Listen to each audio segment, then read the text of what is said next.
mga mi. Yan, pwede na yan. Luto na. Patayin ko na yung apoy. Kainan time.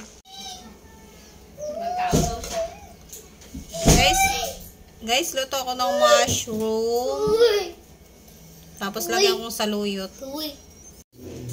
Ito yung mushroom na nabili ko guys sa palengke. Lalagyan ko siya ng konting saluyot. Marami yung 50 pesos guys. Ayan, nalinisan na to ni ate.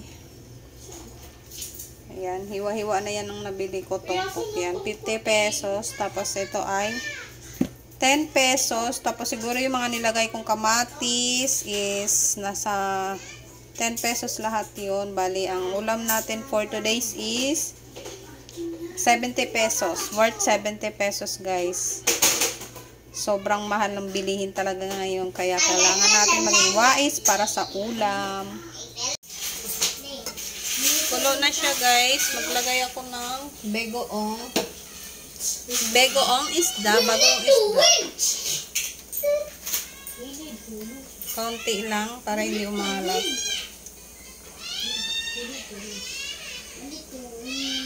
Pakuluan ko ulit. Pakuluan ko siya ng 1 minute. Para maluto yung nilagay kong bagoong isda. Check na natin mga mi. Pasensya naman po sa ingay ng aking bebe.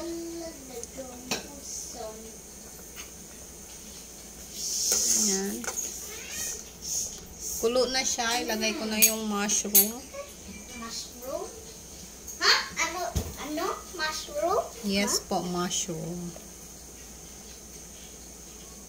Ano pa? Mushroom muna bago yung saluyot.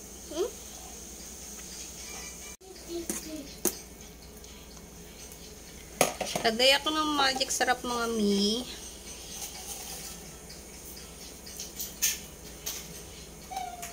Tapos, pakuluan ulit.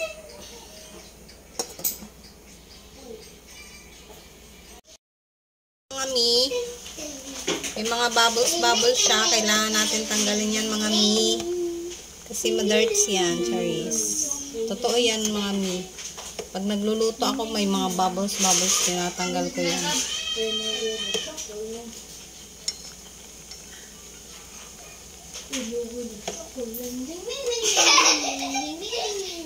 Dito ako nagluto sa loob mga mi kasi malakas yung hangin. Sobrang lakas ng hangin dito.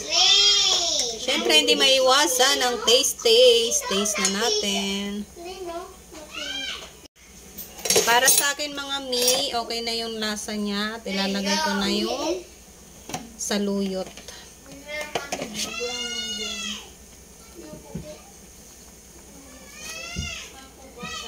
10 pesos yung saluyot ko mga mi. Yan. Ito na yung ating simpleng ulam. Pero healthy at masarap pa. Maparami na naman ako ng kanin nito mga mi. Parang gusto ko nang kumain.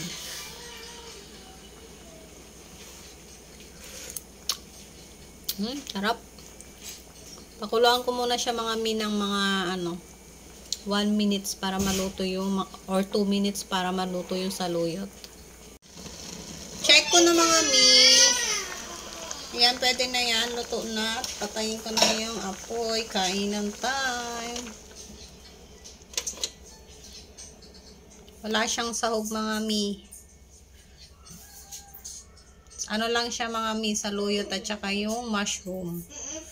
Kainan na!